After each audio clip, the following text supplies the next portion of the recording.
Hello and welcome back to the Goal Line Stand podcast, where we talk all about college football. Now, I have been away for quite a while, but guess what? We are back with some more content. And do you know what's right around the corner?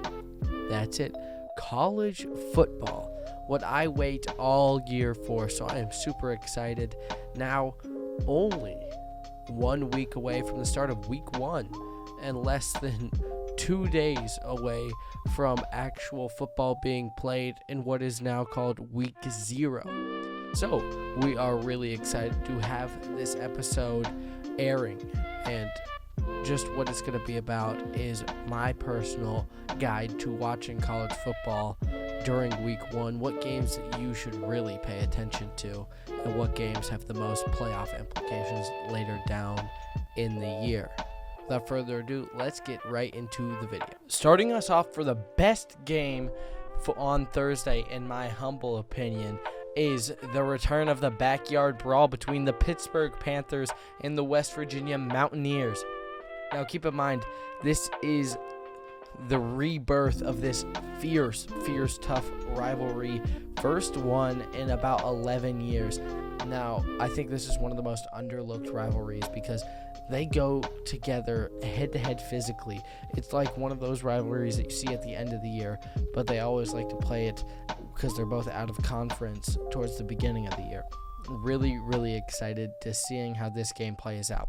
Now, Pittsburgh, this is a home game, and they are coming off of one of their best years in school history, going 11-3 and having an ACC championship to their name. Now, they did lose some key guys in the process, whether it be to the draft and the transfer portal. The draft and Kenny Pickett, as he does stay in the same training facility after getting drafted by the Pittsburgh Steelers, and Jordan Addison, who transferred to USC to go play with Lincoln Riley and Caleb Williams. Now, it was not a bad offseason for Pittsburgh, as they did gain a star transfer from USC, Kedon Slovis. Now, Kedon Slovis brings a great pocket presence. I would really call him similar to a Kenny Pickett. He doesn't like to roll out that much, but Kedon Slovis has an incredible arm and is definitely the style of quarterback that I think the Panthers will be able to utilize. Now, on the other side of the spectrum, we have West Virginia coming off of one of their worst years in recent history, going 6-7. But historically, West Virginia in the past 20 years has been very good to mediocre. They will make a bowl game in most years. They haven't made a bowl game since 2020, but they've been very solid. So I expect to see some more solid play from West Virginia this year, and they have another new quarterback in the form of JT Daniels, a former USC and Georgia football quarterback. Now, I think JT Daniels can unlock this Mountaineer offense because they haven't really lost a lot of people from last year. And what we learned in college football is just the ability to stay at one place for multiple years can pay dividends in how the team performs in the next year. I think JT Daniels is setting up Mountaineer Nation very well in the future, and I'm looking forward to this game. Next up, we have the matchup between the Purdue Boilermakers and the Penn State Nittany Lions. Now, week 1 typically doesn't tend in the past 5 years to pan out for Penn State, having really close games, really close matchups, and a loss in 2020 to Indiana. Now, I'm really excited about this game to see what Purdue's offense has in store for that Penn State defense. Penn State is really known to play a physical style and brand of defense, and I'm just really looking forward to that. But also on the other end of the spectrum, Purdue is always a physical football team. We saw the upsets of Iowa, the upsets of Michigan State last year. Purdue really plays to the strengths of their own team. So I'm really looking forward to that. And just they try to find the weaknesses in the other team. Now, pump the brakes a little bit because Penn State is a solid team. James Franklin has built a lot around Sean Clifford in his final year as the quarterback of the Penn State Nittany Lions. They bring in one of the best running backs in the nation. I think everyone needs to have him on their radar. Nick Singleton, he is a stud recruit, and I'm really excited to see what he does for the Penn State Nittany Lions this year. However, that being said, a lot of pressure is put on James Franklin this year after he signed his huge 10-year-long deal, which is a very long time, especially for college football. But I'm really looking forward to this game at Ross-Ade Stadium Thursday night. Mark it on your calendar if you want to watch a scrappy, physical, tough Big Ten defensive-minded matchup. For the third game to mark on your schedule for this week's college football slate, I have number 19 Arkansas playing at home against the reigning AAC champs, the Cincinnati Bearcats. So, this game means a lot to Arkansas, who had an incredible offseason, picking up guys like Jaden Hazelwood from the transfer portal and just building around KJ Jefferson, the quarterback. I think that the Arkansas Razorbacks had one of the best off seasons in all of college football. But I think that Luke Fickell and the Cincinnati Bearcats are definitely not the team that Arkansas fans should be taking advantage of. Arkansas has a great opportunity here in Fayetteville to go and win this football game and make their resume on an already tough schedule just that little bit better. Luke Fickell coaches his team to be aggressive, strong, and just forceful on the defensive line. He's a defensive-minded coach, so I think that the Arkansas offensive group needs to do a ton to really prepare and focus mentally on this game and how they're going to play against the Cincinnati Bearcats. Now, Cincinnati is coming off of, like we already said, their best year in school history. They made the college football playoff. They are the first group of 5 team to be in the college football playoff. Now, they did lose some key guys in Desmond Ridder, who obviously now plays for the Atlanta Falcons, Ahmad Sauce Gardner for the New York Jets, and Alec Pierce for the Indianapolis Colts. These are guys who all went high in the first 2 rounds of the NFL draft. So it's something that you need to look at when you look at this Cincinnati Bearcats team.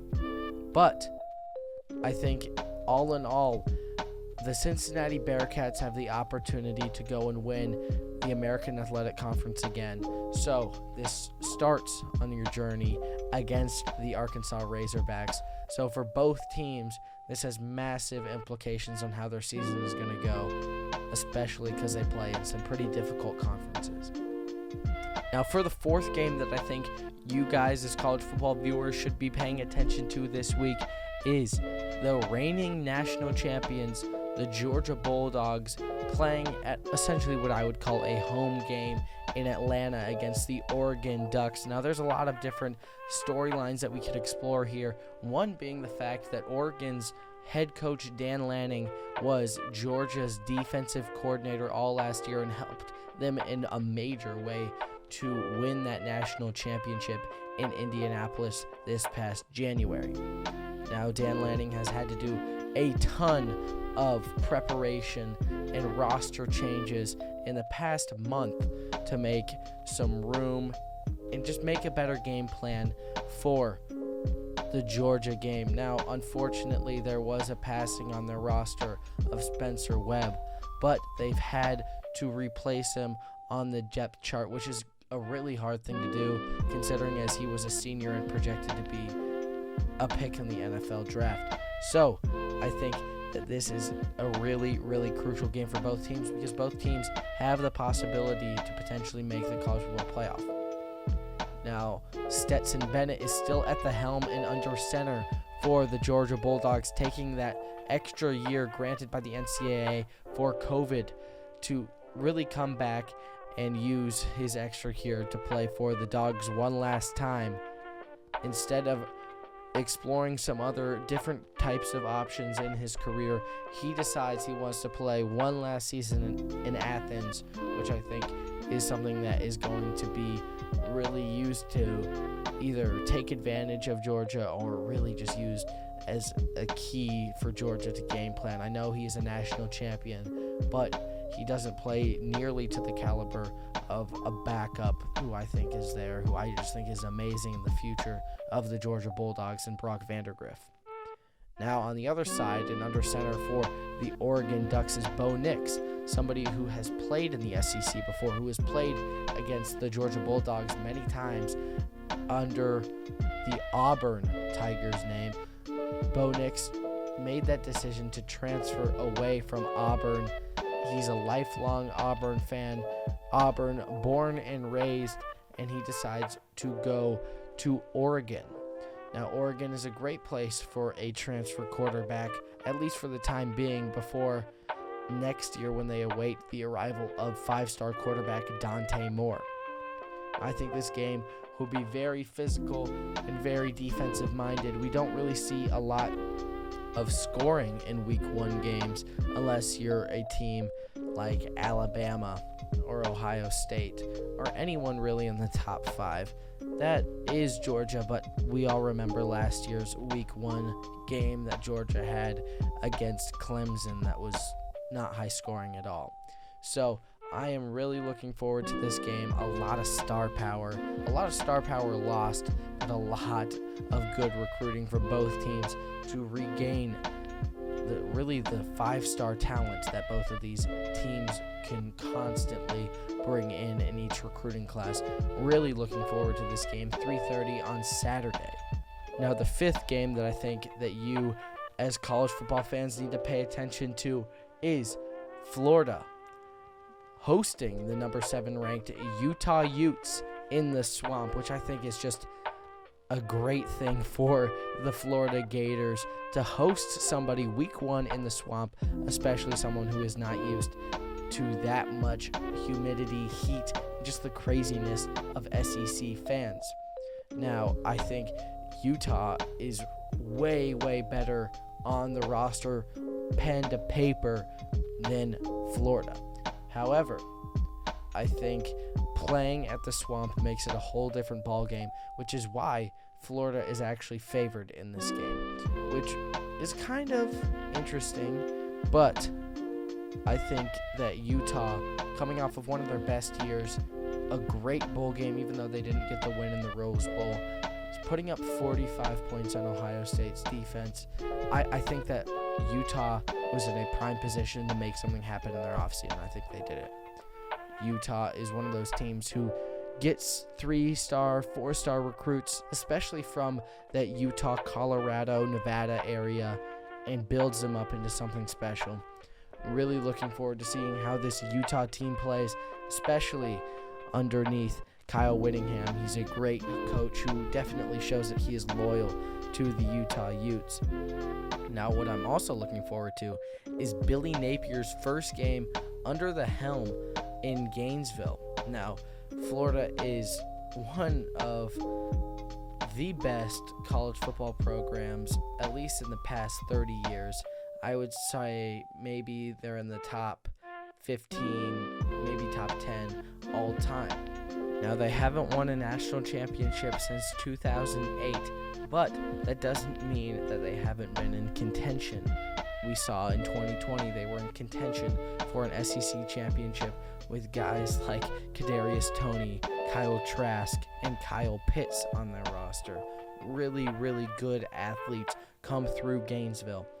Now, I am really excited for, and the last point that I have on this game is the quarterback matchup between Anthony Richardson, number 15, and Cam Rising, the stud for the Utah Utes.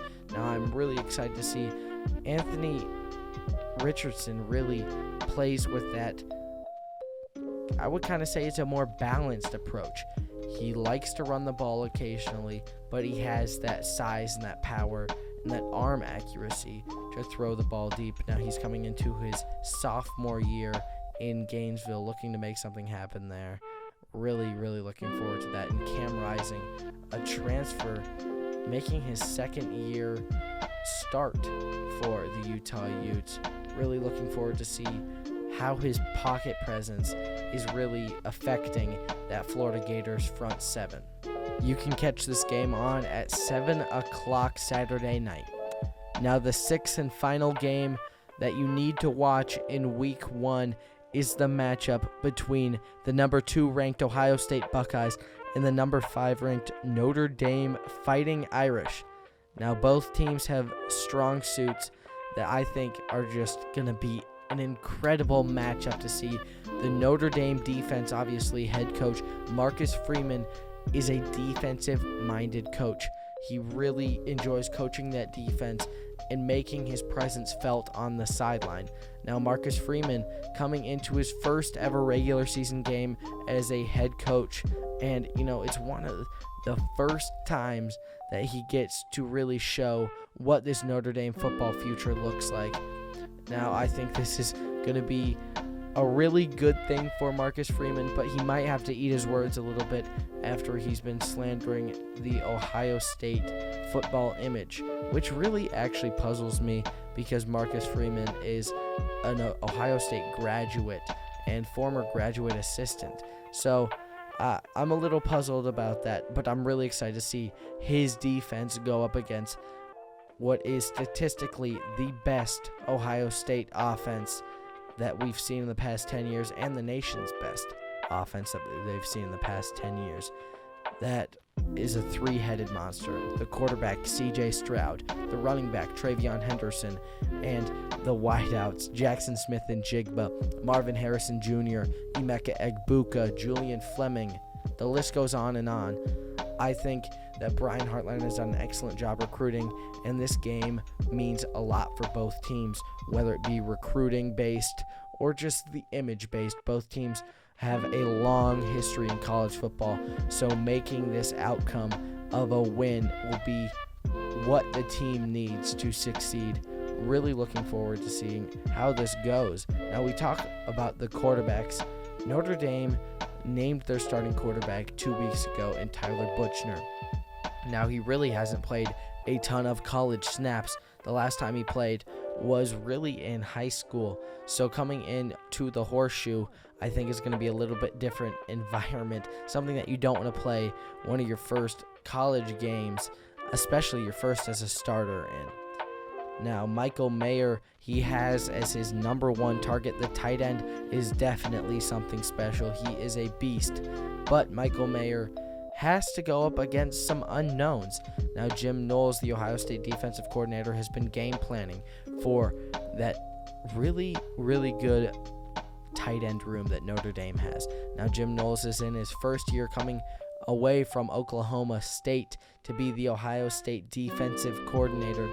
Now, the Silver Bullets are looking to reinvent themselves as one of the best defenses in the FBS. Now, they fell a lot last year, ending 56th. Jim Knowles looks to turn that around, especially in one of what should shape up to be the greatest games of this 2022-2023 college football season. Now, this is make or break for both teams, especially since they have long college football playoff resumes that they are hoping to bolster in this upcoming season. Now, I hope you enjoyed this video, especially my top 6 picks for games that you should really pay attention to and games that are really influential in their respective conferences and in the long run for college football.